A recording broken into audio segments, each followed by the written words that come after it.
Olá, meu nome é Isadora, eu sou a atual diretora do SCORA, que é o Eixo de Saúde Reprodutiva e Sexual da IFMSA, Zarnes, Bahia, e hoje a gente vai falar um pouco sobre saúde da mulher e atendimento ao paciente vítima de violência sexual. Mas antes de começar o nosso primeiro episódio, eu queria apresentar o PODIF. E o PODIF, ele une dois termos, POD de podcast e F de FMSA, e ele simboliza um espaço inovador de comunicação e engajamento acadêmico. O podcast ele vai servir como um canal dinâmico de informação, abordando temas institucionais, científicos e a conscientização da comunidade sobre temas relevantes, mas que normalmente não são muito abordados, ou então que não estão presentes na nossa grade acadêmica. E foi justamente por isso que a gente quis falar sobre esse tema, que a gente escolheu esse tema, porque é um tema presente no cotidiano do médico, não só do especialista, né, do ginecologista obstetra, mas de todo médico. Só que não está presente na grade. Então, a gente queria trazer esse espaço de informação. Agora eu vou convidar dois colegas, os dois coordenadores locais do SCORA, para a gente entrevistar o professor Cleidson Santos. Oi, gente, tudo bem? Meu nome é Milena, eu sou coordenadora local do SCORA. Fala pessoal, tudo bem? Eu me chamo Paulo, eu sou acadêmico do sétimo semestre de Medicina, também faço parte do eixo do SCORA, sou coordenador local. E a gente está muito feliz de ter sido escolhido, né, pra gente fazer o primeiro episódio aqui do PodF. Então a gente pode começar, né? Falar um pouquinho. O primeiro tema vai ser câncer de mama. Bom, é um tema super prevalente, né, em nossa sociedade. Câncer de mama, quando a gente está falando de câncer, né, é um tema que gera muita dúvida na população geral. Eles têm muita dúvida de como abordar, de como o médico pode transmitir da melhor forma. E a gente vai abordar aqui diversos cânceres ao longo do nosso podcast, né? Vamos falar do câncer de mama, do câncer de colo de útero. E a primeira pergunta que a gente tem para fazer para o doutor é entender um pouco mais sobre o câncer de mama, o que é o câncer de mama, né? E como é feito o rastreamento, entender um pouco mais como é que se desenvolve o câncer de mama ao longo do tempo. Bom, primeiro, bom dia, né, a todos. Eu queria dizer que é uma honra, né, estar aqui. Eu acho que, primeiro, eu fiquei impressionado com a estrutura que foi montada e com a ideia inovadora, né, inserida nessa dinâmica que nós temos hoje de mundo, dos podcasts e tudo mais. Eu acho que levar informação de qualidade numa época de desinformação é muito relevante. E entrar na vida das pessoas da forma que elas estão acostumadas nesse mundo novo é muito inteligente, né? Então eu queria parabenizar pela iniciativa. Eu acho que vai ser muito legal. Tenho certeza que ao longo desse ano, né, e dos próximos anos, vocês vão conseguir chegar na casa das pessoas, né, no carro das pessoas, em qualquer lugar, no ambiente de trabalho, e levar informação de qualidade que pode salvar uma vida, né? A vida da própria pessoa, a vida de algum familiar e tudo mais. E eu fiquei muito feliz que o primeiro tema foi oncológico, né? Para que eu tenha a oportunidade de participar. Eu adoro falar da minha área, né? Então, eu sou oncologista, nós vamos falar desses assuntos. Eu acho que o câncer de mama foi muito bem escolhido. Primeiro que é o câncer mais comum da mulher, né? Quando a gente tira os cânceres de pele não melanoma, que é o mais frequente, né, no nosso país, o INCA, ele estima que a gente vai ter esse ano mais de 700 mil casos novos de câncer. E o câncer mais frequente é o de pele, no homem e na mulher. E, tirando esses cânceres, o câncer de mama é o mais frequente na mulher. Mais de 70 mil mulheres no nosso país vão receber o diagnóstico de câncer de mama esse ano. Não é pouca gente, né? Vocês têm algum familiar que tenha... Não. Ou algum conhecido? Não. É bem frequente a gente Minha ter avó já teve câncer de mama. A avó já teve? Já. Mais velhinha? Mais velhinha. Mais velhinha, né? Então, é uma doença frequente no nosso meio. A mama, ela é uma glândula que nós temos na região do tórax. É importante falar isso porque homens e mulheres têm essa glândula. Óbvio que nas mulheres ela é mais desenvolvida, né?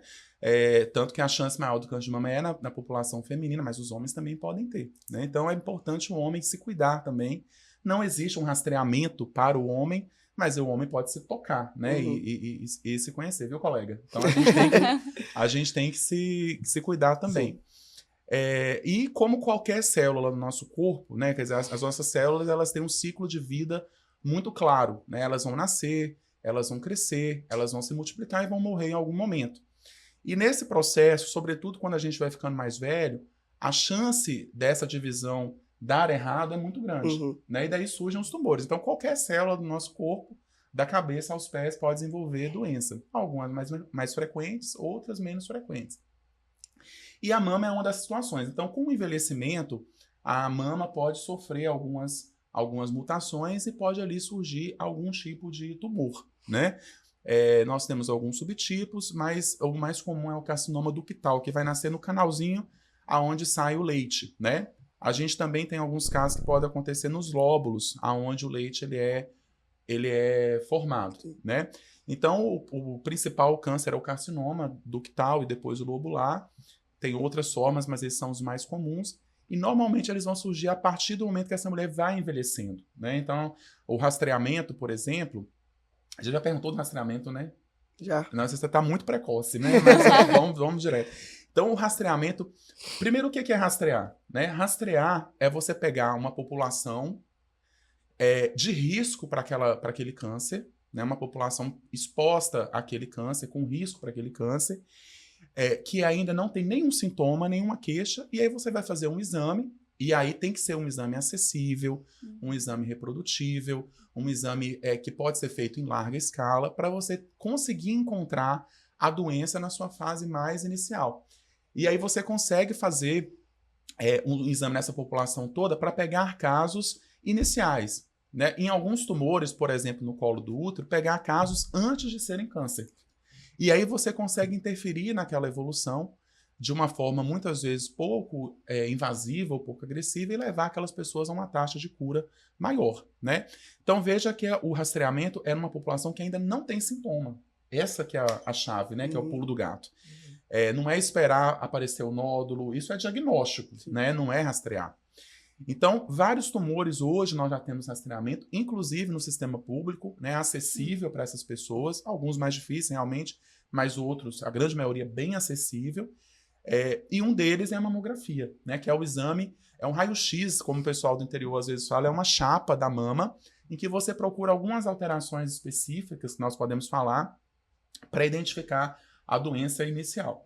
Normalmente, a mamografia ela é feita anual, o que as sociedades recomendam, a Sociedade Brasileira de Mastologia, o Colégio Brasileiro de Radiologia, né? A FEBRASGO, né? A Federação Brasileira de Ginecologia e Obstetrícia, eles recomendam que ela seja feita a partir dos 40 anos, anualmente, né? Aí tem uma briga que nós podemos falar também, que é com o Ministério da Saúde, que recomenda a partir de 50 anos bianual, né? A partir de 50 anos bianual. Qual que é a grande crítica? Se a gente começa nos 50 anos, nós vamos perder 20% dos casos, mais ou menos, que aconteceriam de 40 a 50. Né? Então, 20% acontece dos 40 aos 50, 80% depois dos 50. Então, em termos de saúde pública, sobretudo no nosso país de recursos, na verdade, eu nem acredito que os recursos são limitados. Os recursos existem. Eles são mal aplicados, né? Fora a corrupção e o diabo a quatro, nós já conhecemos bem. Em termos de saúde pública, os 80% são mais relevantes, mas nós vamos perder 20%. Sim. Né? Então, nós não podemos perder 20%. E uma coisa curiosa, quanto mais cedo o câncer de mama acontece, mais grave é a doença. Mais grave é a doença. Então, das mortes por câncer de mama, 30% acontece antes dos 50 anos na população. Então, vale a pena rastrear. Né? Então, hoje, a recomendação que eu queria que vocês levassem para a vida, né? E o pessoal de casa, é importante até que as pessoas saibam disso, né? Porque a população leiga tem o direito de saber que ela precisa fazer os exames na idade correta. E buscar o próprio direito, né? Ela não precisa que o médico solicite. Que bom seria que o médico solicite. Vocês têm oncologia, né? Então, a ideia é essa, inclusive, de ter oncologia. Vocês vão saber pedir, mas a população também ela pode pedir para o médico, solicitar que o médico peça para ela o exame. A partir dos 40 anos, anual. E se existe algum caso de risco na família, a gente faz uma redução dessa idade para em torno de 35 anos no começo. Né? Professor, tem uma pergunta. Ficou quase um monólogo, né? Mas tudo bem. Mas primeiro, para o senhor falar um pouquinho dos achados do câncer na mamografia e também uma dúvida até pessoal minha que eu tive quando eu estava estudando sobre isso, assim, qual seria a grande diferença mesmo da ultrassonografia para a mamografia? Eu sei que tem uma diferença, tipo, um raio-x, outra ultrassonografia, só que dos achados mesmo em si. Vai virar uma revisão de prova, então, né? Eu saquei, por favor, eu saquei porque vocês escolheram esses dois temas, né? Para já virar a revisão da prova. Mas não vou falar questão, não. Né? Muito bem. Então, a mamografia, ela é um raio-x da mama, Sim. né? Então, o que é um raio-x? Você joga o raio, né, contra uma chapa, Sim. e aí se esse raio passar por aquela estrutura e chegar na chapa, né, que é o que a gente chama de rádio transparente, Sim. né, vai ficar pretinho na chapa. Sim. Se esse raio ficar retido, vai ficar branco ou em tonalidade de cinza, né, que a gente chama de radiodenso, né, ou radiopaco e tudo mais. Né? Tipo quando você tira um raio-x da mão, né, na pele, no músculo, o raio vai passar, vai ficar escuro, e no osso o raio vai ficar branquinho. Né? Então, tudo que é calcificado, por exemplo, vai aparecer branco no raio-x. Não é assim? Sim. Tudo que tem cálcio vai ficar branco no raio-x. Então, quando você faz a chapa na mama, o nódulo, por exemplo, normalmente ele é mais denso, né? Ele segura mais o raio do que a outra parte da mama. Né? Então, o que vai acontecer? A mama vai ficar escurinha e o nódulo vai ficar branquinho. Então, dá para você encontrar um nódulo na mamografia. Normalmente, o nódulo, né, ele tem essa característica de espícula, né, como se fosse estrelado, como se ele estivesse invadindo, né, como a palavra câncer define, o caranguejo, né, as patinhas ali invadindo. Normalmente, os nódulos que são bem redondinhos não são suspeitos, né, não merecem uma atenção tão significativa quanto os nódulos que são espiculados, que nós chamamos. Outra coisa que você pode encontrar são pequenas calcificações na mama agrupadas. Então, as calcificações agrupadas, pequenas, né, as microcalcificações, também são calcificações suspeitas que podem ser vistas na mamografia. Às vezes você vê a mama direita bem escura e a mama esquerda com uma área mais branca, né? Ou seja, uma área mais densa. É o que nós chamamos de densidade assimétrica. Então, a densidade assimétrica, uma mama mais densa e a outra não, também é um achado mamográfico suspeito, né? Que merece uma investigação, merece uma biópsia e etc. E uma outra alteração que pode acontecer é quando o contorno da mama, que é bem regular, bem redondinha a mama, às vezes tem umas invaginações assim na mamografia, né? Umas irregularidades na pele, sinalizando que talvez tenha alguma doença ali por baixo, retraindo a pele. Também é um achado mamográfico suspeito. Veja que não é só o nódulo que pode aparecer na mamografia, né? Puxando esse assunto, acho que é interessante falar que é o seguinte: o ideal é que, para você achar o achado, o pano de fundo da mama esteja escuro, né? Ou seja uma imagem escura com alguma coisa branca em cima. E quando isso vai acontecer? Quando aquela mama tiver mais gordura, for uma mama mais gordurosa, né? Que a gente chama lipossubstituída, quando a glândula é substituída por gordura, isso vai acontecer nas mulheres mais velhas. Por isso que a gente começa com 40 anos, que é quando o processo de lipossubstituição, né, quando a gordura começa a realmente substituir, fica mais fácil de você ver. Abaixo dos 40, a mama tem menos gordura. Então, ela vai ficar toda branca. E aí fica difícil de ver uma alteração branca em cima da mama branca, que é o que as pessoas chamam de mama densa. Então, a mama densa, a mamografia não é um bom exame para ver. E, por fim, a diferença de ultrassom para mamografia. Então, a ultrassonografia, o que é o exame? Né? Vocês fizeram radiologia? Ainda não. Ainda não, mas vai fazer, né? O que é o ultrassom? O ultrassom a gente vai lembrar dos golfinhos. Né? O que acontece? Como é que o golfinho consegue se localizar? Como é que ele consegue, as baleias também, como é que elas conseguem achar a sua presa no mar escuro e etc. Eles jogam um som, que a gente chama de sonar, né? Eles jogam um som, o som bate em você, volta para mim. Quando volta para mim, eu consigo saber exatamente a distância, a forma do seu corpo. O ultrassom é isso. Você joga um som super fino sobre a mama, ele vai, se ele passar direto, e não voltar, ele vai ficar escuro. Normalmente isso acontece no meio líquido, né? E se ele bater em alguma coisa e voltar, vai aparecer claro. Então, nesse lance de claro e escuro, ele forma a imagem, né? Então, quando ele bate e volta, nós chamamos de ecogênico, porque emitiu um eco. Bateu e voltou, ele identificou como branco. Quando bate e não volta, a gente chama de anecoico ou anecogênico. Significa o quê? Que tem líquido ali. Então, qual que é a principal importância do ultrassom?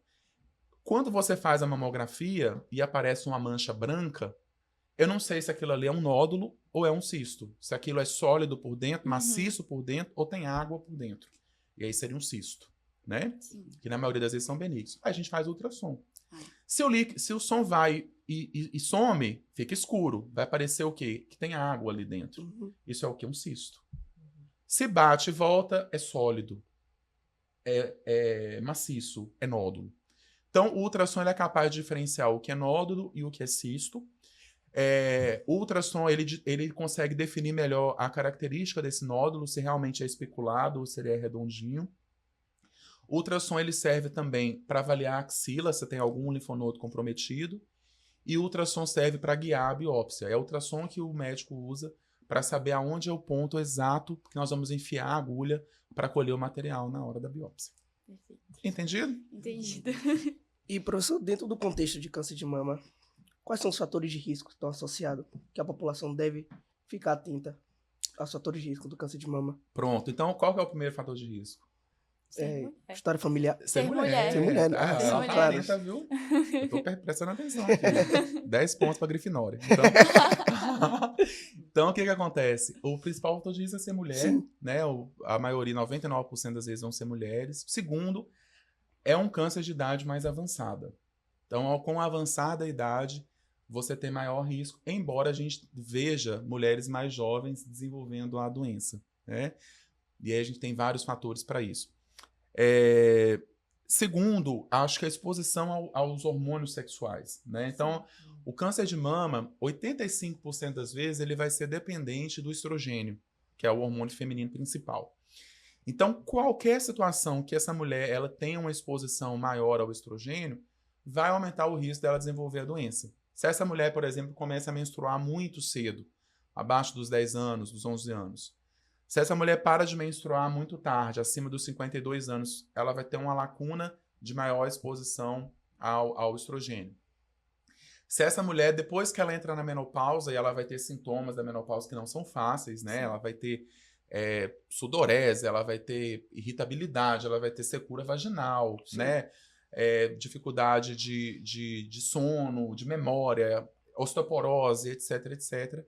E ela precisa fazer reposição hormonal, e ela usa essa reposição por muitos anos, né? Hoje, na cultura da jovialidade eterna, né? Da fonte da juventude, que às vezes eu questiono tanto para homem quanto para mulher, que se usa, além dos procedimentos estéticos exagerados, um excesso de reposição hormonal. Eu já vi mulheres usando há 15 anos, 20 anos pós-menopausa a reposição hormonal.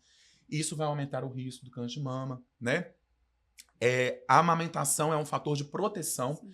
Então, como consequência, a mulher que não amamenta ou amamenta por pouco tempo também tem um risco aumentado de câncer de mama. A mulher que nunca teve filho e consequentemente, a mama não amadureceu. A mulher que deixa para ter o primeiro filho depois dos 30, que vocês duas vão ter filhos depois dos 30. Espero eu, né? Essa é a modernidade. Aumenta o risco um pouco. Então, ter filhos mais cedo é bom. E sedentarismo, obesidade.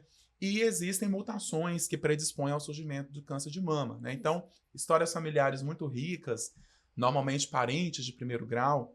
E aqui é importante lembrar que não é só o câncer de mama, você tem que procurar outros cânceres que podem estar relacionados. Câncer de ovário, câncer de próstata, câncer de pele, câncer de pâncreas, alguns outros tumores que podem ter relação, aumentam o risco. O mais famoso é a mutação de BRCA, que ficou famoso com a Angelina, né? A Angelina diagnosticou. A Angelina não teve câncer, né? É bom deixar claro para as pessoas. Mas ela descobriu a mutação e ela tinha um risco muito alto de câncer de mama e também de ovário. Então, ela retirou as duas mamas e os ovários de forma preventiva. Tudo isso é fator de risco, né? E a gente deve estar atento na hora da anamnese. A anamnese é para isso, né? Para a gente conhecer a história da paciente. E aí julgar se essa paciente tem um risco maior ou menor, porque talvez nela, além da mamografia, aí tem um negócio que eu esqueci de falar. A mamografia não pode ser substituída por nenhum exame para rastreamento. É o exame importante, acessível, tem em qualquer lugar, é o exame de eleição, né? A mamografia ela pode ser complementada por algum exame. Então, por exemplo, nessas mulheres de alto risco, que têm a mutação de BRCA, que tem uma história familiar muito presente, ela pode complementar, por exemplo, com uma ressonância de mama, né? Que pode trazer algumas informações a mais. Eu acho que falando de rastreamento, a gente fala-se muito, né, sobre autoexame de mama, só que a gente já tem uma noção que hoje em dia não é tão mais recomendado essa questão. Então eu queria que o senhor falasse um pouquinho sobre isso, assim, porque não é tão mais recomendado.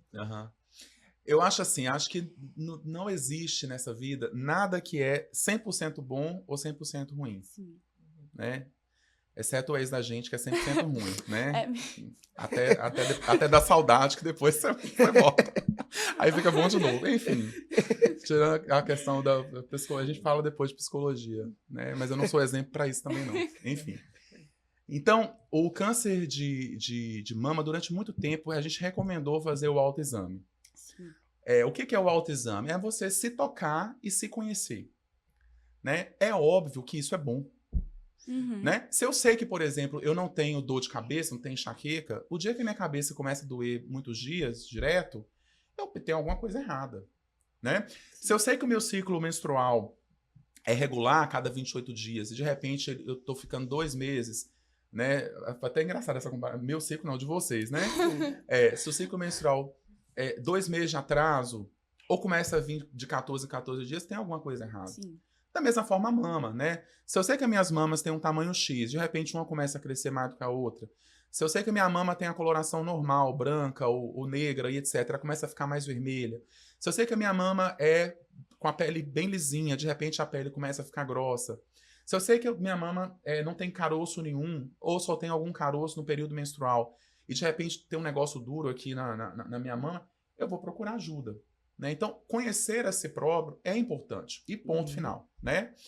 O que a gente tem que dizer é o seguinte: quando uma mulher percebe um nódulo na mama, que é a queixa mais comum do câncer de mama, esse nódulo normalmente tem uns 2 centímetros.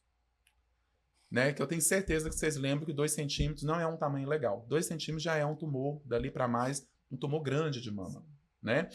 Então, muitas mulheres, elas se tocam e, por se tocarem e não encontrarem nada, elas não vão procurar o ginecologista ou clínico com a regularidade que se recomenda.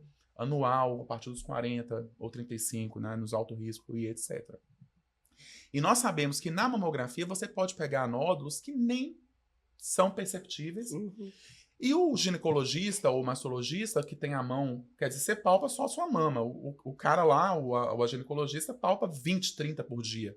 Ele tem uma sensibilidade muito melhor. Ele vai pegar nódulos de 1 centímetro até menos, né?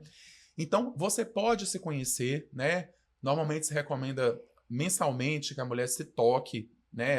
Durante o banho ou depois, e também deitada para que a mama se espalhe e se toque, para você se conhecer, mas isso não desabona o ginecologista. Você precisa ir no ginecologista anual, na época correta, fazer sua mamografia, para que ele examine também sua mama, faça os outros exames preventivos, como o do colo uterino e etc. Então, eu não condeno o autoexame, né? Eu não condeno o autoexame, mas é importante frisar que ele sozinho é insuficiente. Então, apenas para autoconhecimento. Para autoconhecimento. Mas isso não desabona o especialista. Certo. Bom, professor, eu acho que a gente conseguiu abordar abordar muito bem o assunto, né? E agora a gente queria saber um pouco sobre o câncer de colo e principalmente a relação dele com o HPV, né? Que estão intimamente ligados. O câncer de colo uterino é um câncer muito importante, principalmente no norte e nordeste do Brasil. Para vocês terem uma ideia, as mulheres do norte, elas morrem mais do câncer de colo uterino do que, por exemplo, do que o câncer de mama. Né? E a chave daqui, diferente do câncer de mama, o câncer de mama tem fatores de risco que você pode evitar, por exemplo, a obesidade, você pode evitar o uso abusivo de hormônio, né? Tem fatores que são não modificáveis, então a idade você não pode modificar, o sexo você não pode modificar, o sexo biológico você não pode modificar, a história familiar você não pode modificar. Veja que tem situações que você não pode modificar no câncer de mama. Agora, o câncer de colo uterino, ele pode ser prevenido em quase 100% das vezes. E aqui é a chave da questão, né? O pulo do gato. Então, nós temos uma doença que é frequente, que é grave, que pode matar as mulheres, né? que muitas vezes as mulheres elas vão chegar pela dificuldade de acesso ao serviço de alta complexidade de oncologia, elas vão chegar com atraso, com a doença já avançada localmente ou já espalhada, né, já com metástase, mas que pode ser prevenido, né? Baseado no principal fator de risco da doença, que é o HPV, né? Então, o HPV é o papiloma vírus humano, né? Nós temos muitos tipos, não temos? Sim. Quais são os tipos principais que nós temos? 16 e 18. 16 e 18, 6 e 11. 10 pontos para a Sonserina, né? Você não tem cara de Lufa-Lufa. Minha casa é Lufa-Lufa. É Lufa-Lufa. Você não tem cara de Sonserina, não. Então, a gente tem o 16 e o 18, que são os dois... A gente tem 2 grupos de HPV. A gente tem mais de 100 tipos divididos em 2 grupos. 2 grupos que a gente considera um de baixo risco, que é o que vai causar o papiloma vírus, que vai causar os condilomas, né? As verrugas genitais, né? Também chamadas de papilomas ou condilomas. O 6 e o 11 são os mais comuns, nós temos mais, mas o 6 e o 11 são os mais comuns, e nós temos os de alto risco, que são aqueles relacionados ao câncer. É importante lembrar que não é só o câncer do colo do útero, né? Lembrar que a gente pode pegar o HPV em todas as modalidades imagináveis e inimagináveis de sexo. Sem proteção. Então, ele está relacionado a câncer de colo do útero, câncer de vagina, câncer de vulva, câncer de ânus, né? E câncer de orofaringe, né? Nas pessoas que andam por aí chupando bala sem papel, né? Não precisa explicar. Principalmente da orofaringe. Sim. Então, é o câncer de garganta, na região das amígdalas e tudo mais. Tem lugares que, inclusive, o câncer de cabeça e pescoço... Tá rindo por quê? Bicho a carapuça. Não, bicho. Muito bem. Então, tem lugares que o câncer de garganta, colega, já causado pelo HPV, já é mais importante do que causado pelo cigarro, né? Então, todas essas regiões podem ter câncer relacionado ao HPV. Então, o 16 e o 18 são mais importantes, nós temos mais HPVs que podem causar. A grande questão do colo do útero é que a gente já tem uma área ali, né, chamada zona de metaplasia, que é uma área em que o epitélio da região interna do colo do útero, né, do endosservice, ela sai para a região externa, o ectocervice, e ali, essa área é uma área mais frágil, ela precisa se transformar, é uma área de epitélio simples colunar, ela vai se transformar numa área de epitélio estratificado pavimentoso para tolerar as adversidades ali da região vaginal, e ela vai se transformar. Então, a gente chama essa área de transformação, já é uma área mais predisposta à doença maligna, ao câncer de colo uterino, sobretudo se tiver o HPV ali, né? O HPV é um vírus DNA, ele vai se incorporar ao DNA da célula para se replicar, né? E aí, nesse processo, ele pode malignizar essas células. Quase 100% dos casos de câncer de colo uterino são relacionados ao HPV, né? Tanto que a gente só rastreia o câncer de colo uterino naquelas mulheres que já tiveram contato com HPV, ou seja, que já iniciaram a sua atividade sexual, né? E em relação aos tipos de transmissão, a gente tem também uma transmissão vertical, da mãe para o bebê, como é isso? Pode acontecer, mas a transmissão mais importante é a sexual, né? A transmissão direta pro menino. O que eu me lembro, assim, nessa transmissão, eu não sou especialista na área, mas principalmente da região de garganta, né, de alguma aspiração ali. A infecção pro colo do útero é menos frequente. E tem que ser através do atrito, né? Isso. Exatamente. Né? Tem que romper o epitélio para que o bichinho entre lá e faça o estrago. Quando a gente discute câncer, né, a gente vê que é um mundo, né? Tem muita coisa que a gente pode abordar. Se a gente fosse aqui falar dos 2 cânceres, a gente passaria quase o dia inteiro conversando sobre. Dentro desse contexto do câncer de colo de útero, uma dúvida que surge bastante, como é que é realizado o preventivo para o câncer de colo de útero? Como é que ele é realizado e por que ele é feito? Muito bem, o preventivo, né, a gente tem 3 formas de evitar a doença. Né? Inclusive, a Organização Mundial de Saúde tem uma meta para que a gente zere ou pelo menos reduza a próximo de zero a incidência, e isso é possível, né? 3 formas. A primeira forma é o uso do preservativo, para a gente não ter o contato com HPV em todas as formas de relação sexual, viu? Todas as formas de relação sexual. A vacinação e o preventivo, né? O preventivo, que é o nome que as pessoas conhecem mais, as pessoas também chamam de Papa Nicolau, né? E vocês vão saber e vão colocar na prova colpostologia oncótica, né? Que é o nome... Pelo amor de Deus. Se quiser deixar o professor feliz. Então, é o exame mais importante para essa doença. Por quê? Porque você consegue pegar a doença na sua forma pré-maligna, ou seja, antes de virar câncer propriamente dito, que são os NICs, né? As neoplasias intraepiteliais cervicais, as lesões de alto risco, né? Para o desenvolvimento da doença invasiva, né? Do carcinoma invasivo. Então, como que isso é feito, né? O câncer de colo do útero ele pode acontecer ou na região interna do canal, que dá acesso ao útero, ou na região externa, que está em contato com a vagina. Então, o que a gente faz? A gente pega uma espátula de madeira, né? A gente colhe, faz um raspado, a mulher ela se deita em posição ginecológica, você coloca o espéculo para abrir a vagina e você vê o colo do útero. Aí você pega uma espátula, é um exame indolor, né? Assim, com a mão boa, a mão leve, é um exame indolor. Você passa a espátulazinha no 360 graus em torno do orifício do colo do útero, e colhe aquele resíduo ali, aquela melequinha, faz uma lâmina histológica. Depois você pega uma escovinha, introduz no canal, faz um raspadozinho e passa aquilo ali na outra lâmina. Às vezes você divide até a lâmina em dois para poder colocar. Eu aprendi particularmente a fazer na mesma lâmina, em sentidos diferentes, né? Um você faz assim, a lâmina é um retângulo, né? Um você faz assim, o outro você faz assim, né?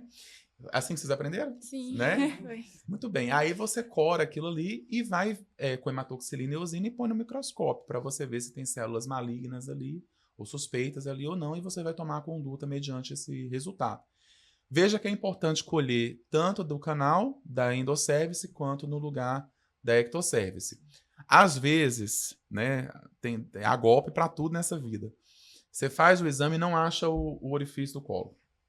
Aí você quer enganar o professor de ginecologia, você colhe só do lado de fora. Ou então colhe do fundo de saco de Douglas, né? Da vagina. Tá errado. Né? Aí o anjo da morte, né? O demônio vai puxar seu pé de noite, né? Você não tem como enganar, não. Então, a amostra ideal tem que pegar os dois lugares. E aí você vai ver se tem células atípicas ou não e vai investigar a partir daquele momento, vai conduzir a paciente naquele momento. Né? Então, o preventivo é isso. É um exame simples, indolor, acessível, pode ser feito por clínicos, por ginecologistas, pode ser feito por enfermeiros, né? Então, nos postos de saúde, não tem justificativa para não se fazer, né? A não ser a vergonha, né? O desconhecimento e tudo mais. E é importante que a região ali esteja nas melhores condições possíveis. Não pode estar infeccionado, não pode estar menstruada para fazer o exame. Tem uma série, não pode fazer ducha, não pode fazer relação sexual antes do preventivo. Tem que estar em bom aspecto para você interpretar adequadamente o exame. Né? Você até fala da questão da vergonha. Então, como é que você acha que a gente pode incentivar essas mulheres a fazerem o rastreamento preventivo? Eu acho que, primeira coisa, o acesso hoje não é uma dificuldade. O acesso não é uma dificuldade. Mesmo nos interiores, todo interior tem um postinho de saúde. Né? Eu acho que a importância, por exemplo, da faculdade oferecer o curso de oncologia é vocês saberem o que fazer, como fazer, quando fazer, né? Porque se você souber isso, se você tiver interesse pelos pacientes, né? Que é uma coisa que a gente tem que ter muito importante, você vai colocar em prática no postinho de saúde que você vai trabalhar, né? Então, o acesso não é uma dificuldade. Se for uma dificuldade no seu bairro, certamente que no outro bairro não vai ser e tudo mais. Particular que seja também não é uma dificuldade. E faz parte da consulta ginecológica essa avaliação, né? Mas existe algumas situações, por exemplo, a falta de tempo, né? A mulher ela foi ainda hoje treinada para ela cuidar de outras coisas e não da própria saúde. Ela tem que se cuidar, ela tem que tirar um momento, né, para isso. A vergonha é outra barreira que a gente tem que vencer, né? E eu acho que tudo começa em casa, né? Então, se você pega, por exemplo, curiosamente, nós estamos no Março Lilás, que é o mês voltado para a informação do câncer de colo uterino. Eu acho engraçado e acho interessante essa divisão dos meses, né? Justamente para enraizar isso na cabeça das pessoas.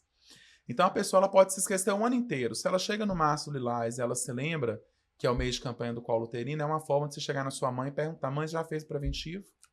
Para sua irmã, para você, né? Então, lembrar os de casa já é o primeiro passo para essas pessoas terem um acesso. Esse tipo de programa, de forma de chegar na casa das pessoas é a outra maneira de levar informação.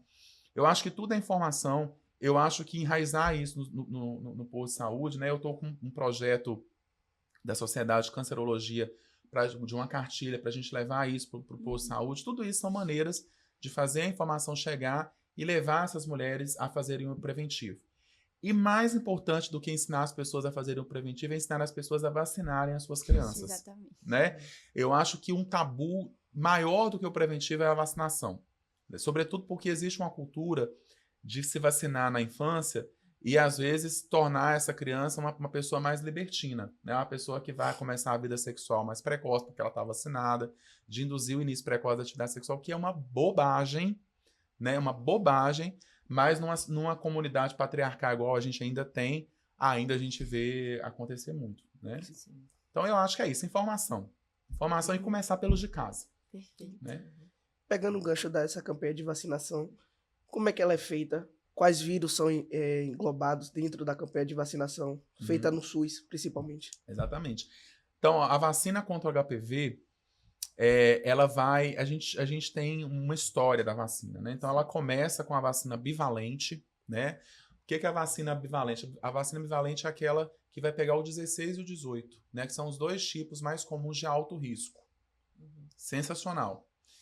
Mas aí surge a vacina quadrivalente. Ela pega o 16, o 18, o 6 e o 11. Ou seja, ela protege contra as doenças, as lesões benignas, os papilomas, os condilomas e protege também contra os vírus de alto risco. Essa é a vacina que nós temos no SUS, né? O esquema inicial, ele foi um esquema de 2 doses. Você fazia uma dose. Hoje, por exemplo, fazia a dose de reforço daqui a 6 meses, né? Depois nós tivemos a vacina de 3 doses. Você faz uma dose hoje, faz uma dose daqui 2 meses, faz uma dose daqui 6 meses. Então, mês 1, mês 0, na verdade, mês 2 e mês 6, né? Esse, inclusive, é o esquema recomendado para a população de alto risco. E o que o Ministério recomenda? O Ministério recomenda que sejam vacinados meninos e meninas. Por que eu vou vacinar menino? Já falei. Câncer de ânus, câncer de pênis, câncer de garganta, o menino também pode ter, né? E as meninas, os cânceres, além desses cânceres, obviamente sem o pênis, os cânceres genitais, colo do útero, vagina e vulva. Então, meninos e meninas vacinados antes de começar a primeira relação sexual. Então, a partir de 9 anos, o SUS recomenda de 9 a 14 anos que meninos e meninas sejam vacinados. Pessoas em situação de risco, imunossuprimidos, por exemplo, quem convive com HIV, quem está fazendo tratamento oncológico quimioterápico, que deixa a pessoa imunossuprimida, vítimas de violência sexual, que vocês vão falar daqui a pouco, né? E outras situações, o Ministério recomenda que seja feito até 45 anos, né? Então, estende e paga a vacina, né, gratuitamente até 45 anos.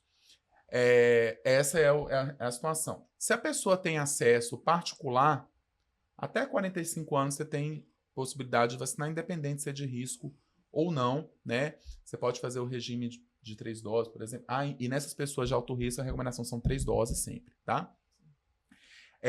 Mas mesmo assim a adesão era baixa. E aí saiu alguns estudos mostrando que com uma dose você conseguia se prevenir, obviamente, com uma taxa inferior aos 90% de prevenção que nós temos com os regimes de 2 ou 3 doses, ou mais, inclusive. Mas uma dose vai. Então, o Ministério, para tentar buscar a adesão baseada nas outras sociedades internacionais, fala o seguinte: minha filha, né, fala para as mães, né, para os pais, pelo menos uma dose dê no seu filho, se for possível. Então, é o regime de uma dose que é recomendado a partir dos 9 anos de idade, né? E hoje nós temos no ambiente privado a vacina de nove sorologias, né? Que protege contra 9 vírus. Os 2 de baixo risco e os 7 de alto risco mais comuns. É sensacional, mas a gente tem só no ambiente privado por enquanto, né? Então, se fosse possível vacinar com essa, né, vacina, seria o ideal, né? Perfeito. Eu acho que só a gente esqueceu de falar rapidinho sobre quando se começa o rastreamento do câncer de colo. Uhum. Você pode falar um pouquinho sobre Então, o isso? que o Ministério da Saúde recomenda, né? E o que a gente faz na prática é com 25 anos. Uhum. Naquela mulher que começou a ter vida sexual, né? Não se faz em pessoas virgens o preventivo, tá? Mas reforço a importância de usar preservativo em todas as formas de relação sexual e a vacinação independente disso na infância. De 25 a 64 anos, anual, e tem uma recomendação, se 2 preventivos dão negativo, você pode espaçar para de 3 em 3 anos, tá? Uma outra coisa que é muito interessante, que o Ministério, inclusive, aprova, embora seja uma questão um pouco fora mais difícil, vamos dizer assim, no sistema público, é que hoje tem técnicas para rastrear, para identificar o HPV de alto risco nas mulheres. Então, você pode genotipar, a partir de 25 anos de idade, os HPVs de alto risco na paciente. Uma coisa interessante é que se aquela mulher tem um HPV X, o 16, por exemplo, ela pode tomar a vacina nonavalente, né? Porque ela vai, de uma certa forma, prevenir as outras formas agressivas do HPV, né? Então, ter o HPV não significa que você não possa vacinar, né? Tem gente que fala assim, já fiz minhas 1.500 relações sexuais, já peguei tudo quanto é bicho, né? Não vale a pena vacinar. Vale a pena sim. Porque quem garante que você pegou os HPVs de alto risco, né? Talvez você pegou um de baixo risco, você ainda não teve contato com o 16 e o 18, então vale a pena você se vacinar, mesmo assim. Perfeito. Né? Obrigada. Infelizmente, a gente vê dentro da vacinação, né? Cada vez mais as pessoas estão deixando de se vacinar, né? Exato. Cada uma vez pena. tá diminuindo essa questão dessa política. O movimento antivacina, né? As pessoas podem acreditar o que quiser, viu, gente? Pelo amor de Deus, não me julgue, não, nem me critique, nem fale mal de mim, que eu absorvo coisas ruins também. Né? Eu não vejo comentário de nada do que eu posso, inclusive. Mas depois da questão da Covid, existe um movimento antivacina que é doentio, né? Então, isso se estendeu não só para a vacina do Covid, que tem milhões de fake news espalhadas por aí, inclusive que causa câncer, né? Isso se estendeu para as outras vacinas. Tanto que a gente viu começar a voltar no nosso país sarampo. Né? PQP, sarampo, já estava erradicado. Criança tendo sarampo porque a mãe não quer vacinar mais, né? E aí acontece a mesma coisa com HPV, muito pela essa questão de induzir a criança a uma iniciação sexual precoce. Poxa, gente, vem de berço, né? Se a menina ou o menino vai começar a ter relação sexual com 12, 13, 14 anos, é uma questão que já é dela, né? Não é uma questão de porque vacinou, vai ter uma libertinagem maior. Não existe isso, né? E a gente tem que proteger a criança. Então, o movimento anti-vacina, ele se estende para todas as vacinas e o HPV tem esse pormenor. Piora ainda mais o preconceito contra a vacina, que pode prevenir muitos cânceres, né? Mais uma vez, não só o câncer de colo uterino, mas muitos cânceres no futuro. Então, a gente tem que fazer a vacinação, não tem desculpa, tem no SUS, é gratuito. Se quiser vacinar uma dose, que seja, tem a oportunidade de vacinar com a única dose. Então, não tem desculpa para não vacinar. Sim. Né? Sim, inclusive é muito importante a gente falar sobre essa questão da vacinação, porque realmente o movimento anti-vacina, ele tá muito grande, assim, no ambulatório de pediatria mesmo, é assustador o número de crianças que vêm com a carteira vacinal incompleta, é assustador. Assim, então realmente é muito importante a gente fazer isso. E acaba que você tem que começar a usar subterfúgios que às vezes as pessoas vão encarar como obrigatoriedade. Ninguém é obrigado a nada. Né? Ninguém é obrigado a nada. Mas tem situações que, por exemplo, eu acho que não vacinar a criança deveria ser considerado, eu não lembro se ainda mas já houve um tempo que era considerado maus tratos. Né? Deveria ser considerado maus tratos. Tem alguns programas sociais, por exemplo, se eu não me engano, o Bolsa Família, né, que é um programa social muito relevante, muito importante, exigia que a criança fosse vacinada. como exigir que a criança estivesse na escola, né? Infelizmente, nós nós estamos num país, né, em que às vezes você tem que usar de subterfúgios dessa natureza para aumentar a adesão. Né? Assim, é um subterfúgio para o bem, vamos dizer assim, para você aumentar a adesão à vacina, a aumentar a adesão e reduzir a evasão escolar, né? Infelizmente, a gente tem que fazer, porque é inconcebível, né? Uma criança que tenha poliomielite, isso é maus tratos. Do fundo do meu coração, é uma opinião pessoal, obviamente, mas isso é maus tratos. Isso é um pecado contra a criança, deixar que uma criança morra de sarampo tendo vacina. Deixar que uma criança tenha hepatite tendo vacina. Deixar que uma criança tenha poliomielite tendo vacina. Deixar que uma criança tenha câncer de colo uterino e morra disso tendo vacina. Né? Então, isso é um pecado para além de pessoal, para além de crimes. Né? Eu acho que esse tipo de abordagem ele deve ser evitado. E fake news é o que tem. E tem doido para tudo. Esse dia teve uma doida falando que câncer de mama não existia. Ah, sim. Né? Puta que pariu. Tipo assim, câncer de mama não existe. Vá no Aristides, vá no Irmã Dulce, vá em qualquer clínica oncológica para você ver mulheres morrendo com a mama apodrecida de doença. Né? Quer dizer, uma pessoa dessa ela tem que ser, com perdão da palavra, caçada. O CRM tem que fazer alguma coisa. Né? Vai e veja as pessoas morrendo de câncer. Né? Aí teve um outro doido que falou que mamografia causava câncer de mama. Puxa vida, a dose de radiação da mamografia é inferior à dose de radiação que a gente toma numa viagem de avião. Né? Grávida pode fazer mamografia. Uma mamografia. Só para você ter uma ideia, né? Grávida pode fazer mamografia. Sim. Não pode fazer tomografia, óbvio. Mamografia, inclusive, pode. A gente evita, mas nas situações pode, sem causar mal. A radiação, sabia disso? A oncologia também é cultura, viu? A dose que você toma numa mamografia ou num raio-x é inferior a uma viagem de avião. Por que grávida pode viajar de avião e não pode fazer um exame? Né? Então, mamografia não causa câncer. Não causa câncer. Pelo contrário, mamografia salva vidas. A mamografia reduziu em 30% ou um pouco mais as mortes de mulheres por câncer de mama. Né? Sem contar que você faz diagnóstico precoce, você intervém e muitas vezes você vai tratar aquela mulher com cirurgia, no máximo com a radioterapia, um bloqueio hormonal sem químio. Né? Essa mulher não vai ter metástase, essa mulher não vai morrer de câncer. Né? Então, essas fake news, essas bobagens, é uma obrigação nossa combater. Né? Consciência de verdade. E, mais uma vez, é o motivo de nós estarmos aqui hoje. Né? Sim, perfeito. Alguém vai me bater em algum momento, né? Vocês vão excluindo, limita os comentários. Não, imagina. Por fim, a gente queria saber, diante de um resultado positivo de preventivo, qual é a conduta, né? O que se faz? Porque também não é motivo de desespero. Né? Exatamente, você vir com um resultado positivo. Primeira coisa é interpretar bem o exame. Então, às vezes, você vai ver alterações que eles vão... Às vezes, até parece pra gente alterações inflamatórias. Quer dizer, aquela mulher fez o exame com a vaginose, ela fez aquele exame infectada, etc. Não dá para confiar. Segunda coisa, se as duas regiões foram amostradas. Se uma não foi, não dá para confiar. Né? Então, tem que se repetir. Tem algumas alterações que são alterações precursoras, mas são de baixo grau.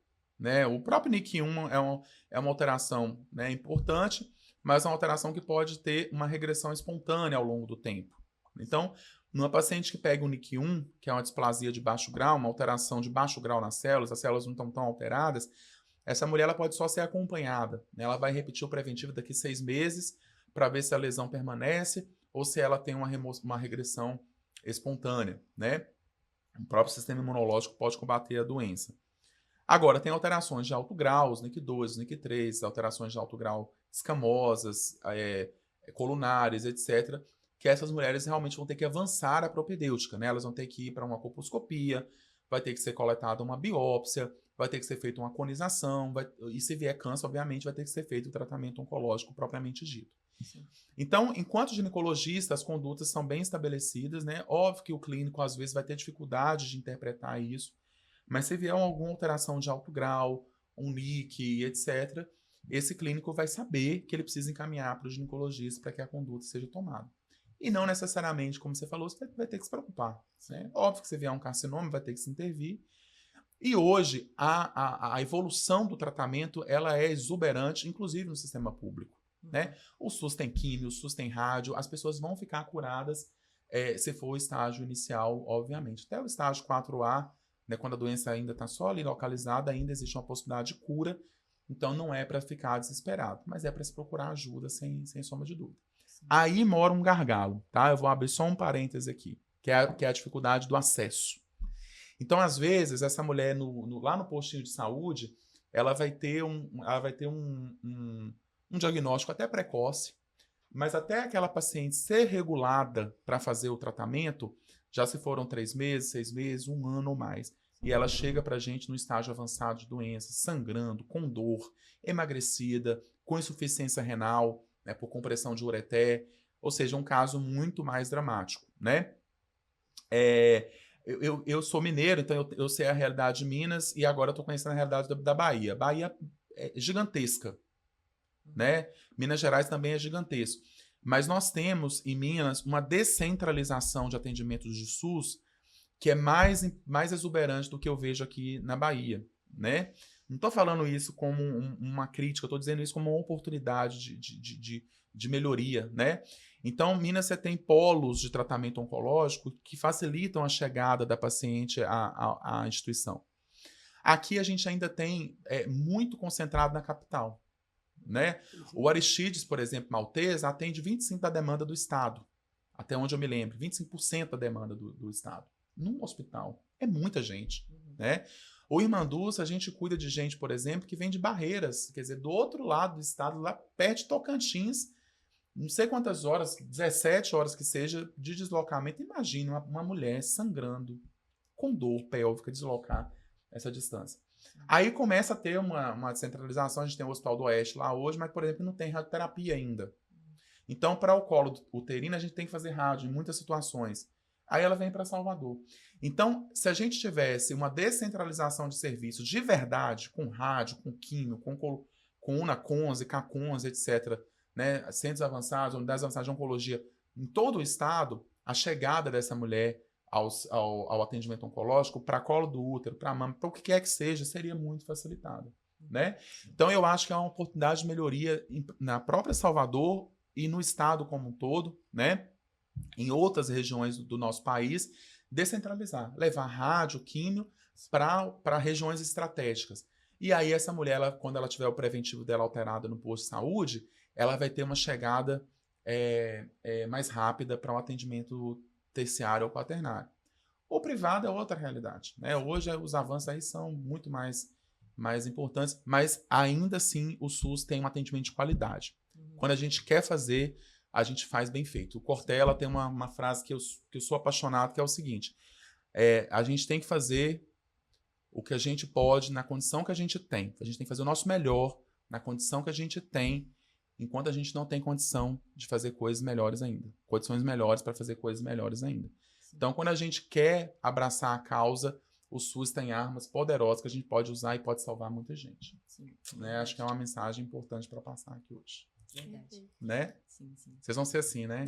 Cuidar do paciente, pegar o paciente igual um filho mesmo, sim, e cuidar e se importar, né? Hoje o que falta na medicina é pessoas que se importem com o outro, né? Verdade. Você pega um plantão para ganhar X R$1.000 num plantão e toca a ficha, sim, né? Chega a paciente de 45 anos com uma dor na garganta e toma-lhe antibiótico sem examinar, sem nada, sem lembrar que aquela paciente tem 45 anos, já está na idade de fazer preventivo, já está na idade de fazer mamografia, já está na idade de fazer colonoscopia, né? Então, quando você começa a enxergar o paciente como um todo, de forma holística, que é uma palavra que eu adoro, né? Olhar o paciente de forma holística é olhar a mente, o corpo, a questão social, né? A questão de acesso, a questão, né, completa do paciente. Se você faz isso, você trata o paciente muito melhor, né? Que é o objetivo do nosso curso, né, da nossa faculdade. Eu acho que é enxergar o paciente como um todo. Sim. Né? É assim que você tem que trabalhar. Tá certo. O sucesso vem em consequência, né, do bom trabalho. Verdade. Perfeito. Vocês têm mais alguma pergunta? Não. Não? Acho que é isso, professor. Obrigada. Eu que agradeço mais uma vez. siga à disposição, né, para o que precisar. E parabéns pelo projeto, que vocês possam tocar isso assim com certeza, vocês vão tocar isso brilhantemente. Nós temos muitos assuntos, né? A faculdade é muito pouco tempo, né? Né? Pasmem ou não, vocês vão se formar com 6 anos sem saber nada, né?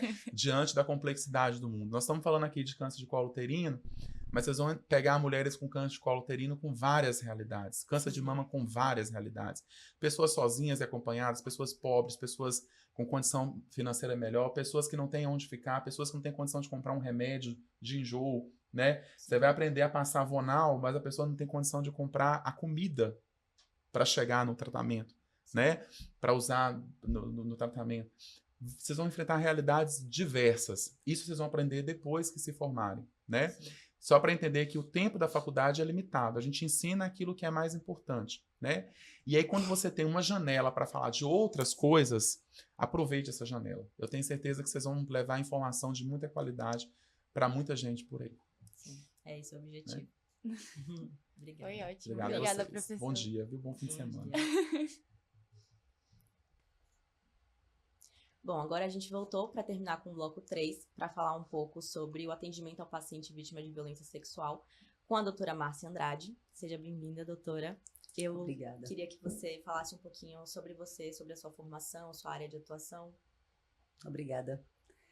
Bom, eu sou Márcia Andrade, eu sou médica ginecologista, formada em 1997 pela Escola Baiana de Medicina. Fiz especialização inicialmente em ginecologia obstetrícia, atuei na área durante todo esse período. Fiz saúde pública, depois passei um período atendendo só associada em rede pública e rede privada. E atuo em perícia médica, responsabilidade civil médica. Sim. Perfeito. Então, nossa primeira pergunta seria justamente como lidar com a paciente vítima de violência sexual, se tem algum tipo de protocolo que nós devemos seguir. Bom, primeiro a gente tem que diferenciar o atendimento, se ele é feito na rede pública ou na rede privada. Existe, infelizmente, ainda essa diferenciação. Quando a gente está na rede pública, a paciente costuma vir logo que ocorre o ato e, nesse momento, é a hora melhor que a gente tem de abordar. Primeira coisa que a gente tem que fazer é o acolhimento adequado da mulher, porque ela passou por um problema sério que tem grande impacto na vida dela naquele momento e pode refletir durante toda a sua vida sexual. Inicialmente, a orientação, o acolhimento e a orientação e a utilização de medicamentos e a informação para ela dos medicamentos que ela vai precisar usar para a prevenção de doença sexualmente transmissível, para a prevenção de gravidez indesejada e vacina de hepatite B e imunoglobulina de hepatite B, encaminhar ela para o serviço de psicologia. Na rede particular, isso às vezes não acontece de forma tão frequente, porque a paciente que é vítima de violência, ela demora mais tempo de procurar o médico, por incrível que pareça. No consultório particular eu já atendi algumas mulheres, mas nunca naquele momento ideal, que seria no início, antes do dano maior ter acontecido, antes até dela fazer boletim de ocorrência. Sim. Muitas vezes essa ocorre nos casos de mulheres que eu tenho atendido em consultório particular, ocorre no círculo íntimo, então elas não fazem boletim, elas não fazem nenhum tipo de prevenção. Chegam pra gente, às vezes, depois já com a patologia pra gente tratar. Acaba que não dá pra gente interferir, então. A gente tem como fazer posterior, você tem ainda como fazer a terapia já para tratar, não para prevenir a doença sexualmente transmissível. Então, eu já peguei pacientes no consultório já com lesão. Então, elas vão para o consultório particular com lesão. Na rede pública, já era o contrário. Quando eu atuava mais na rede pública, acontecia de vir a menina imediatamente após, muito mais até, adolescente levado pelos pais e, às vezes, mulheres mais novas. Em caso de violência sexual ocorrida por pessoas desconhecidas, no caso de estupro por pessoas desconhecidas. Ocorre com mais frequência a gente ter a oportunidade de receber essa mulher e fazer o tratamento mais adequado. Quando ocorre dentro do ciclo familiar, é um pouco mais difícil, porque a pessoa pensa muito, tem vergonha, não sabe se deve contar, a quem vai contar, às vezes não quer contar para a mãe, porque pode ser uma pessoa próxima, um vizinho, um parente, pessoas do círculo mais íntimo. Então, a gente perde a oportunidade de fazer a parte preventiva e a parte legal também. Tem outro aspecto em relação ao atendimento da mulher vítima de violência, além do aspecto médico, que é o aspecto jurídico. Para haver qualquer tipo de intervenção, precisa ocorrer o boletim de ocorrência. O atendimento médico não, é de livre demanda, a equipe médica precisa estar capacitada para receber, para acolher, para tratar tudo o que pode ser tratado naquele momento. Mas a parte policial, digamos assim, a parte investigativa, ela tem um momento X de ocorrer, até 72 horas após o ato. Ainda dá para você colher vestígios. Isso não é feito pela assistência, isso é feito pela perícia médica legal. Para fazer a perícia médica legal, é necessário que haja um encaminhamento por um órgão policial, então precisa existir o boletim de ocorrência e cabe a gente orientar a necessidade de fazer isso o quanto antes, porque muitas vezes, na maior parte, eu poderia dizer, a preocupação principal de uma mãe e um pai que tem uma filha que sofreu violência sexual ou da própria mulher é de ver como está a saúde dela. Então, ela vai primeiro para o médico. Normalmente, é a equipe médica que recebe essa mulher e cabe à equipe médica fazer as orientações, inclusive do registro da ocorrência para poder ser encaminhada para o Instituto Médico Legal e lá fazer a perícia em busca da pessoa que realizou o ato. Sim. E dentro desse contexto da vítima de violência sexual, quais são os principais problemas enfrentados pelos profissionais de saúde? Desconhecimento. A gente, na formação, não existe na grade curricular, até hoje eu acho que não tem uma matéria específica que trate da Sim. parte, até da parte legal mesmo, da parte jurídica, a gente precisa conhecer. E dentre tudo que pode ocorrer toda a necessidade que a gente tem jurídica, existe esse lado da violência sexual, tanto contra mulheres, contra criança, e a gente não sabe como conduzir. Muitas vezes o profissional recebe, até trata naquele momento, mas não faz tudo que é adequado. Quando em teoria, todo mundo deveria saber. Toda unidade de saúde deveria ter profissionais que fossem capacitados para identificar, para pesquisar, que é outra coisa importante. Às vezes a menina vai com a queixa e não existe um protocolo de atendimento das equipes de procurar saber sobre a parte sexual daquela paciente. Quando você pergunta, quando você faz a busca mais ativa desses casos, tem mais chance de você ter esse retorno. Então, o profissional precisa saber abordar, saber perguntar. Aparece uma menina com lesões, você tem que saber minimamente. Você não é perito, você não tem que fazer um laudo médico legal, mas você precisa identificar que aquela pessoa que está sendo atendida pode ter sido vítima de violência. E a partir daí você fazer o protocolo todo. Esse protocolo ele existe nos principais hospitais da rede pública. E aqui em Salvador tem no Hospital da Mulher. É de livre demanda, não precisa agendamento para você fazer o atendimento. A paciente chegando e se dirigindo para o Hospital da Mulher, informando que houve caso de violência, ela é atendida e lá tem já as medicações que podem ser disponibilizadas pelo SUS. Eu acho que é até interessante, porque a senhora falou desconhecimento. E até da gente mesmo aqui na faculdade, a gente não tem nenhum tipo de matéria que aborde isso. E, infelizmente, é muito presente no cotidiano do médico. E nesse sentido, né? Então, assim, na opinião da senhora, como a capacitação dos profissionais da saúde poderia fazer com que melhorar o atendimento a essas vítimas da melhor forma possível? Isso, eu acho que precisa ser abordado que esse paciente existe. É um paciente que está aí na vida da gente o tempo inteiro, na rotina de quem está no atendimento público e privado, e que a gente precisa buscar, perguntar a respeito da parte sexual de uma forma adequada, e principalmente quando chega de livre demanda, você saber que existe um protocolo, sim, de medicamento para ser utilizado.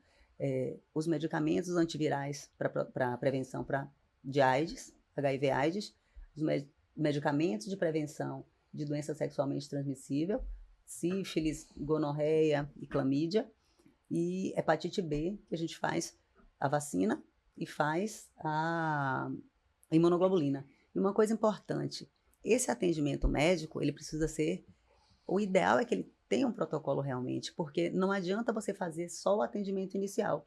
Alguns desses tratamentos, eles requerem continuidade. Então, a vacina, por exemplo, da hepatite são 3 doses, não adianta tomar uma dose só. Então, precisa ter a rotina toda. O médico que está fazendo atendimento ao paciente tem que saber que tem que orientar a paciente, que ela deve voltar, deve tentar ter registro para você buscar para que o tratamento seja feito. O HIV são 30 dias, então não adianta só o primeiro atendimento, você tem que ter o controle sobre esse paciente, fazer com que ele retorne para as consultas até que seja considerado liberado, digamos assim, entendeu? Sim, então conhecimento é a palavra, né? Conhecimento é a palavra. Informar. Inclusive, foi por isso que a gente quis trazer esse assunto, né? Porque ele realmente não tem na grade. E eu perguntei para uma professora nossa de saúde da mulher, ela é plantonista, e eu perguntei qual era a frequência com que ela encontrava pacientes vítimas de violência sexual, e ela falou em todo o plantão. Eu atendo pelo menos uma. Plantão de emergência. De emergência.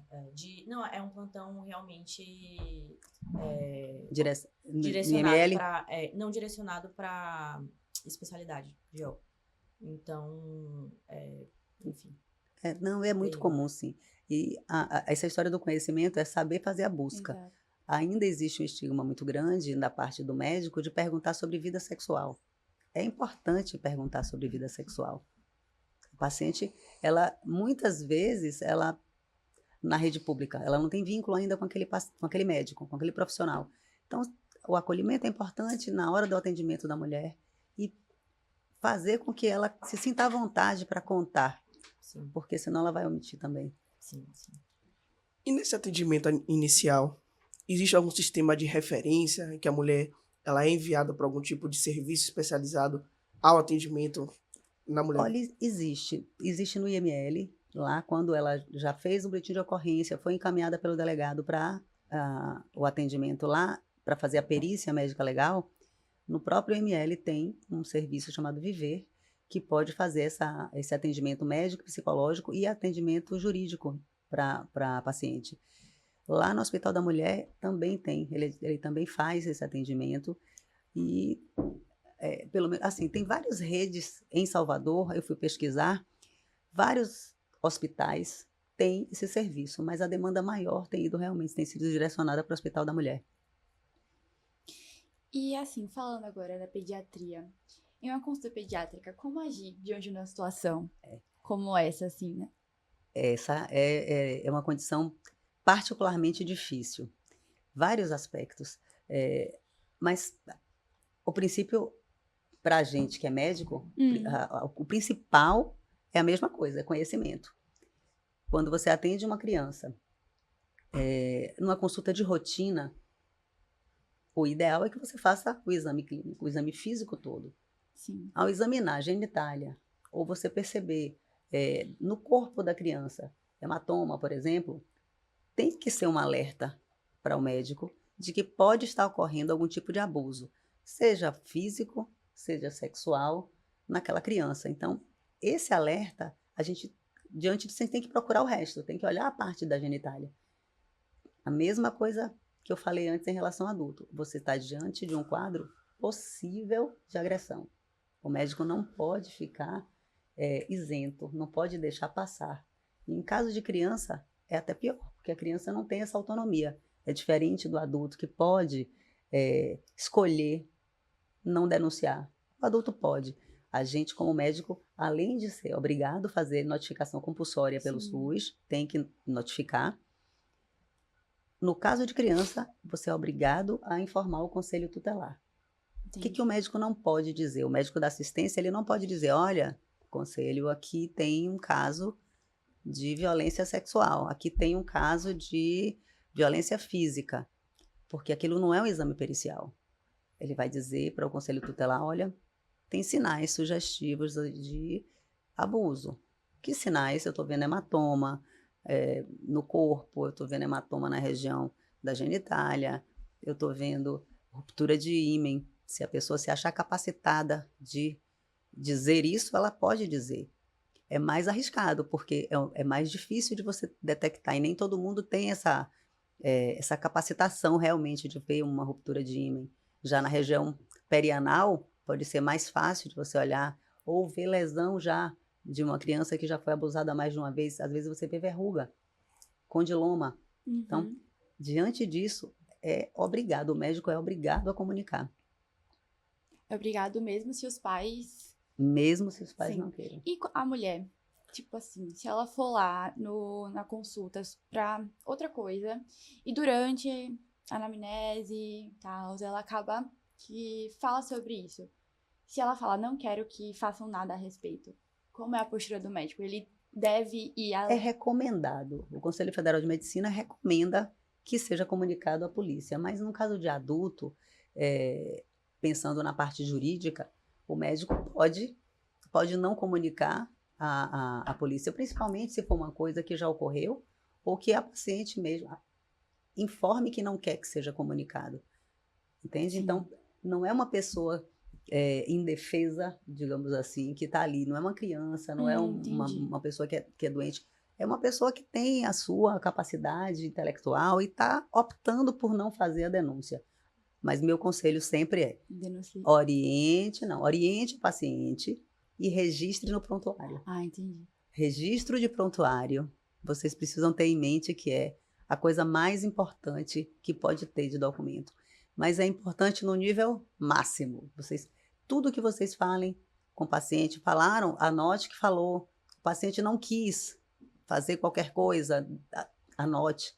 Porque ele pode depois alegar que não foi orientado a respeito, entende? Então, isso é importante para nós. Mas a gente não tem essa obrigação, é uma recomendação. O CFM recomenda que informe a polícia.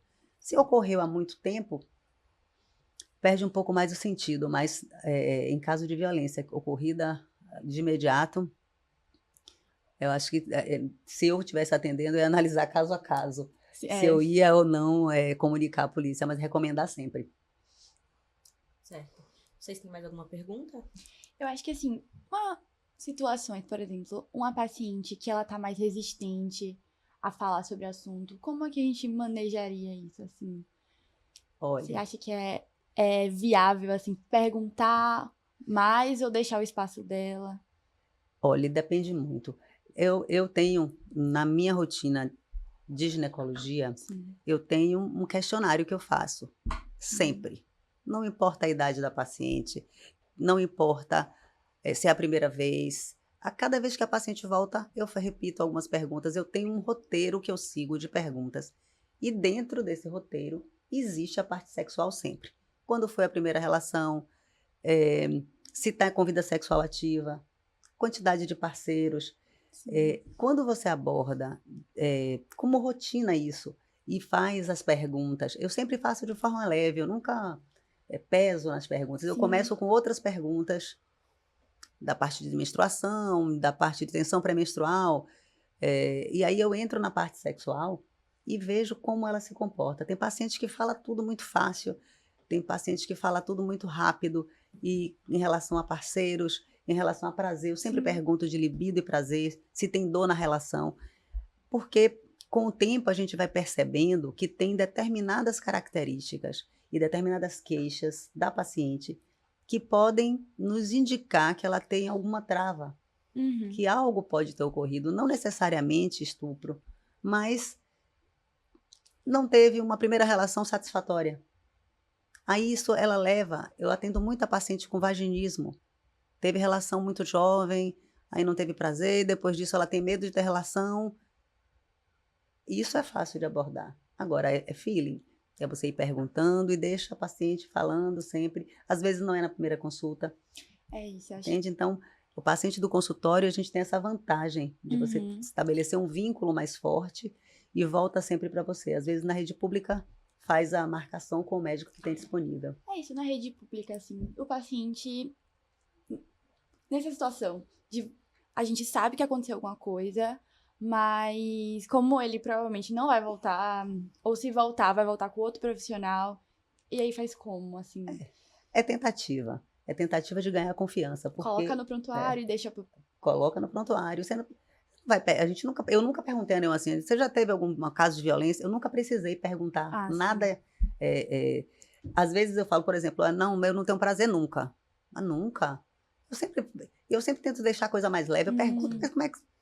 Nem você sozinha, sabe? Você vai tentando fazer com que ela veja que o corpo dela não tem nada demais. Explica o que é libido, explica o que é prazer, para ela entender o que é. Que ela fala, eu nem tenho vontade de ter relação. Você não tem vontade, mas você é nova. Tem paciente que fala que tem preguiça. É mais velha, né? Mais nova não. Aí você tem que ir levando a coisa um pouco mais leve para tentar extrair da paciente. Sinais. Às vezes ela conta, às vezes ela não conta, mas eu sempre boto no roteiro. O importante é você registrar que foi perguntada da parte sexual, da primeira relação, de se tem prazer, se tem dor. Eu sempre pergunto se tem dor, se tem ardor, como é que está a libido e como é que está o prazer. Sempre, porque em algum momento, eu tenho muita paciente que fala depois. Eu tenho uma paciente recente que já é minha paciente há muito tempo e ela não foi na primeira consulta. Eu acho que deve ter sido, sei lá, na segunda ou terceira ela comentou alguma coisa quando eu abordei, e eu sempre pergunto. Voltou, eu falo de novo da parte sexual. Namorando? Tá com o mesmo parceiro? Mudou de parceiro?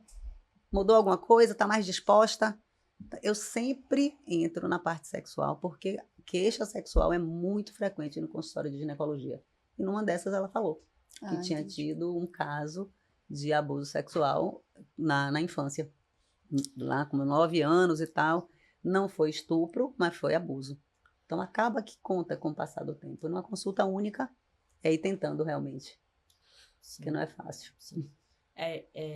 Eu tive um professor que, inclusive, ele falou que, às vezes, é muito mais vantajoso você fazer o paciente voltar do que você, na primeira consulta, já... com certeza, com certeza. Ponto, né? Acho que Com certeza. Criar um ambiente confortável, né? Pra paciente. Sempre que envolve violência tem isso, e a parte sexual mais ainda. Sim. Porque não é raro acontecer. Eu sou, na minha experiência de vida do que eu atendi, porque eu atendo mais na rede particular até, eu tenho muito mais casos de abuso ocorrido com pessoas próximas. Sim. Muito mais casos. De colega, de vizinho. Sim, imagino. Então é tentar trazer essa leveza, né, para o atendimento. A leveza no atendimento, o feeling, para você perceber, falar, abordar a parte sexual. Falar de sexo ainda é tabu. E a forma de falar é outro detalhe. Como é que eu vou saber se eu vou falar de uma forma mais formal ou de uma forma mais leve? A mesma coisa, depende da paciente. Tem paciente que eu pergunto, a pergunta vai sempre ser a mesma. Quando foi sua primeira relação?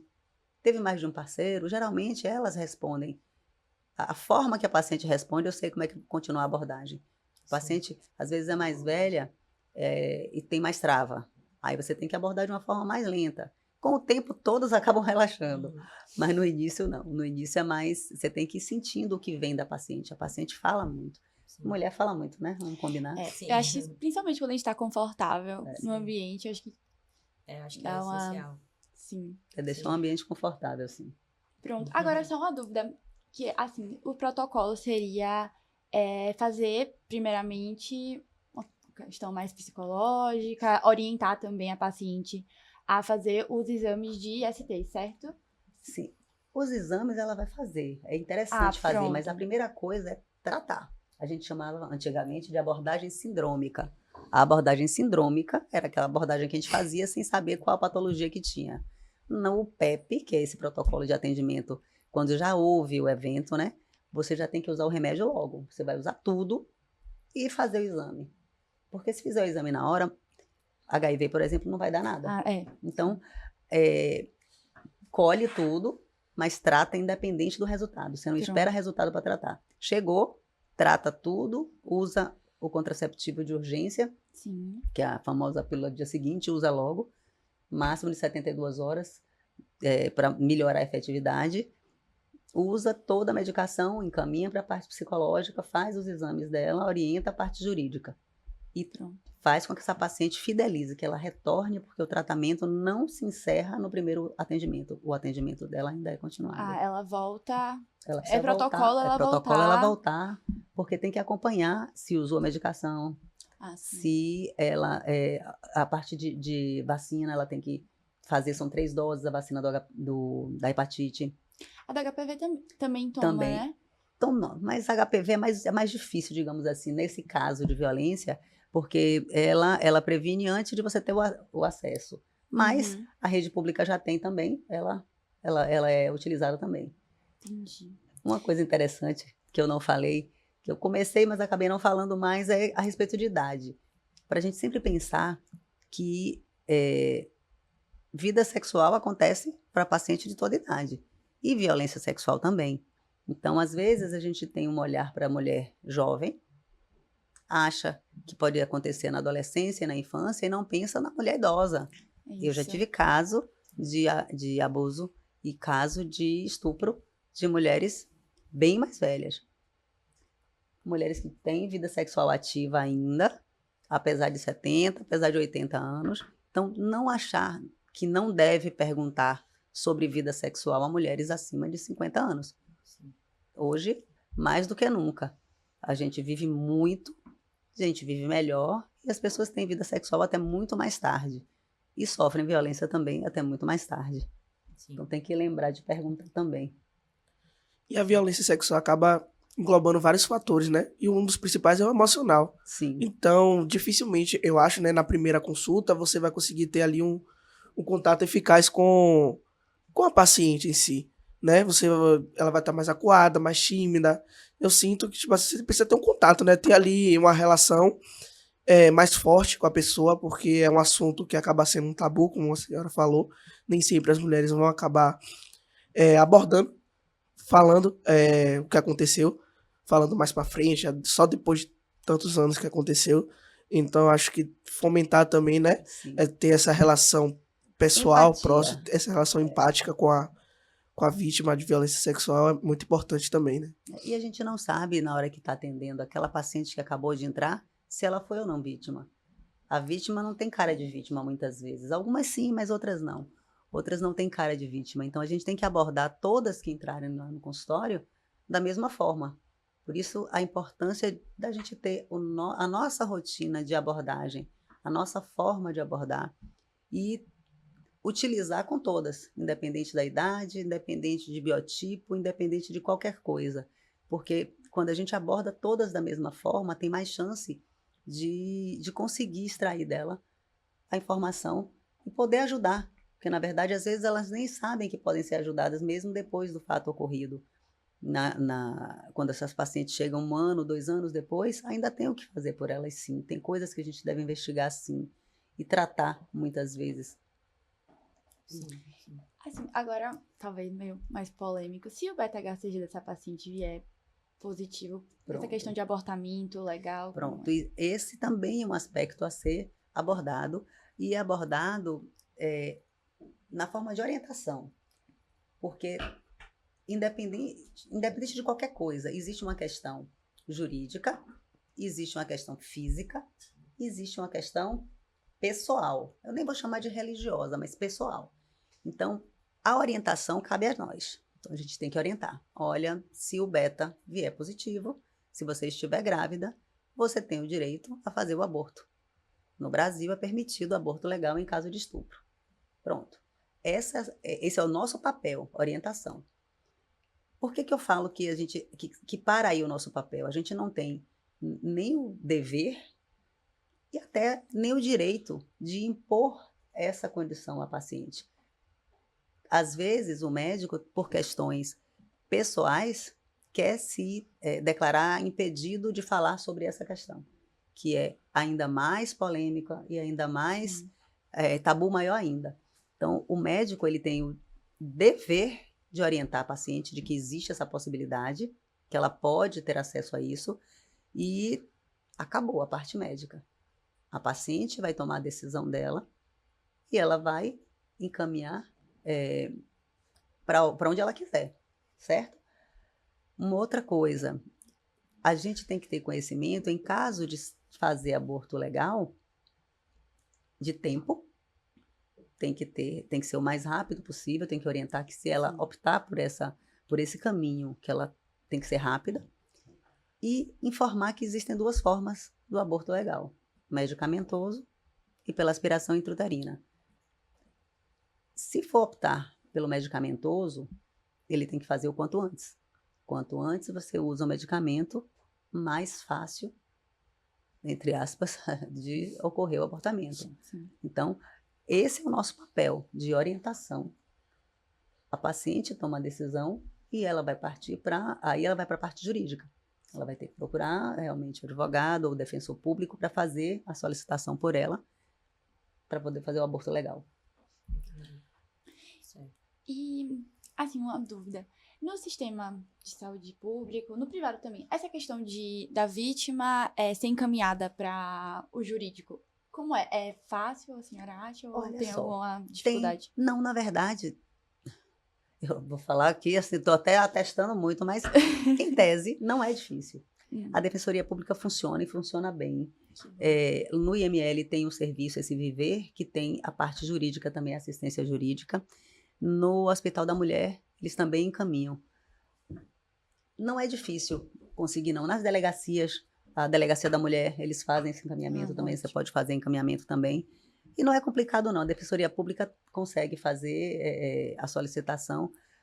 A demora é a análise do caso, né? Aí é uma interrogação, aí não dá para saber quanto tempo, mas em tese é para ocorrer rápido.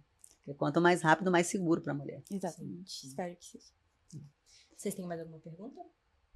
A senhora tem alguma coisa para falar, assim, a mais que acha interessante? Que a gente pode complementar a nossa discussão. Eu acho que talvez os achados do exame físico, né? A gente lembrar sempre de hematomas, de fissuras na região genital.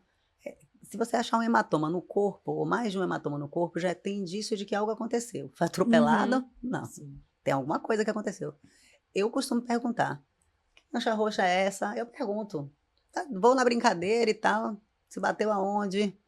Ganha na quina? Sabe? Uma coisa assim para ir descontraindo e vou examinando o resto. E examinar o corpo todo. Já tive paciente com hematoma que não quis mostrar. Mas vou ter que examinar todo hoje, vou ter que tirar tudo hoje, não é só o preventivo, não? Não, eu examino tudo, tem que tirar tudo. Algumas eu vejo que tem um pouco de resistência, às vezes porque apanhou mesmo. Já tive caso em consultório de paciente que apanhou de marido. Já tive, aí não queria tirar roupa. Aí você vai com jeito e tal, eu olho. Eu acho que elas percebem quando a gente percebe. Sim. Então tem que ter muito jeito. E, tipo assim, se ela está desconfiando de que algo ocorreu. Então, aí você tem que ir abordando devagar e aquela coisa da empatia. A gente tem que se controlar para não ter uma emoção muito exacerbada, nem de raiva, nem de pena, nem nada. Você está ali, você está recebendo aquela informação, sofrendo junto com o paciente, porque a gente sofre junto com o paciente quando a gente vê, mas abordar de uma forma menos traumática para ela, porque para ela reviver também não é bom. Então, aí você vai examinando e com esses indícios, é no dia a dia, não tem uma regra, é você ter o feeling do atendimento. O atendimento, para mim, a medicina para mim é a coisa mais linda que existe.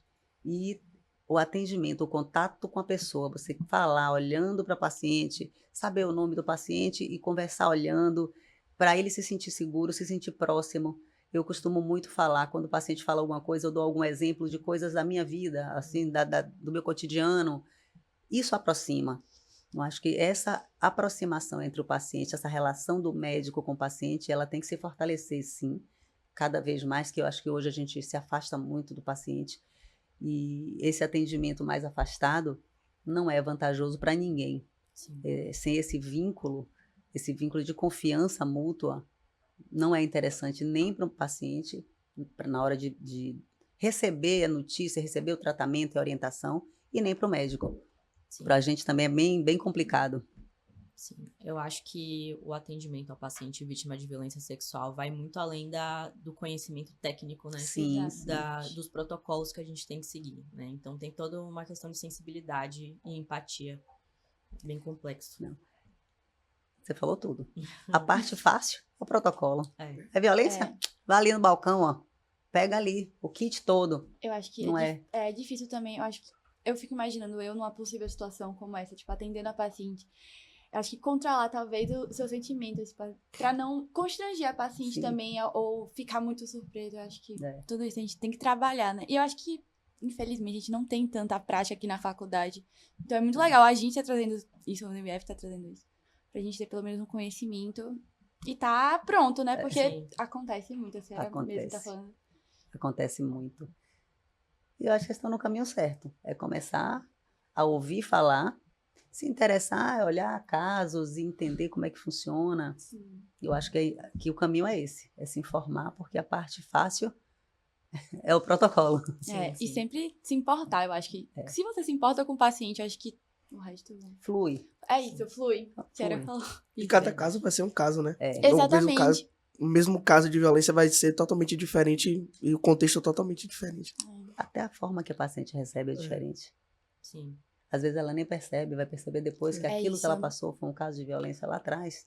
Que a violência não necessariamente deixa dano É físico. física. É. Pode ser psicológica, né? Uma violência psicológica. Eu tava até. A senhora falou isso. Até, tipo assim, o médico muitas vezes é aquele que percebe que a paciente foi vítima de violência porque ela não tem tanta. O Acredita. entendimento. Fala, tipo, olha, isso foi violência e procurar Não, e forma tem muitos casos que são bizarros, que a paciente só percebe que passou depois de muito tempo. Na idade adulta, passa na infância, na idade adulta. Abuso, sim. A violência que a gente tratou aqui, basicamente, é aquela violência mais brutal e que a gente consegue tratar. Patologia Sim. é uma coisa mais palpável. Uhum. A outra, a gama de violência que pode ocorrer na vida da gente, homens, mulheres, crianças, é muito maior.